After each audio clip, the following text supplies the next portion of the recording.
And then as the microcomputers started to develop, there was, of course, two schools of thought, those that thought it was a fun toy and we shouldn't be wasting our time on it, and those that thought maybe it was going to be something. And maybe a lot of them that didn't understand it as well. So. Well, and there were, you know, the industry was still sorting itself out. There were lots of different brands, Commodores and all other kinds of, all kinds of computers with funny names to us now. And then IBM got in and decided that they were going to, that it was going to be serious. They had a separate division in Boca Raton, Florida, for microcomputers.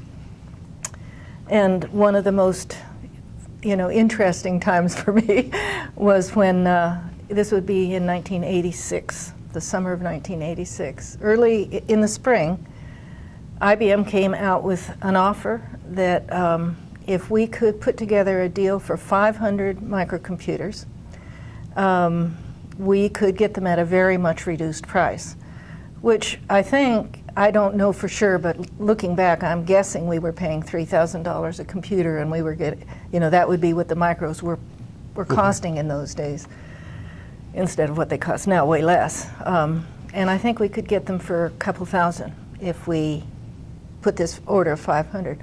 Well, that just seemed impossible. But I decided I was going to try, and that one of the ways I would try to do it I would try to collaborate with U of A and NAU. I was allowed to do that. And if they would buy in and we could pool that and get 100, then everybody would get the prize. Well, NAU said they'd like to join, but of course U of A, they were too good for us, and they told me absolutely not. They thought it was stupid and that they didn't think microcomputers, this is the head of their computing services. Possibly it wasn't their idea. Yeah. But I managed. I called all the, at that time I was on Dean's Council, and I was able to work with the deans and the department chairs and get the order put together. And we let each person really have a custom configuration. It was probably something of a mistake. We really didn't know what we were doing. And they all came in, and we were trying to get them set up for the fall of 1986 before classes started.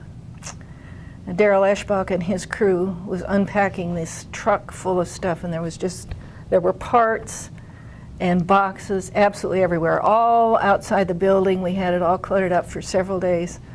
And his guys worked on that, took them the whole summer. And as a side note, the guy at U of A got fired for it. He lost his job because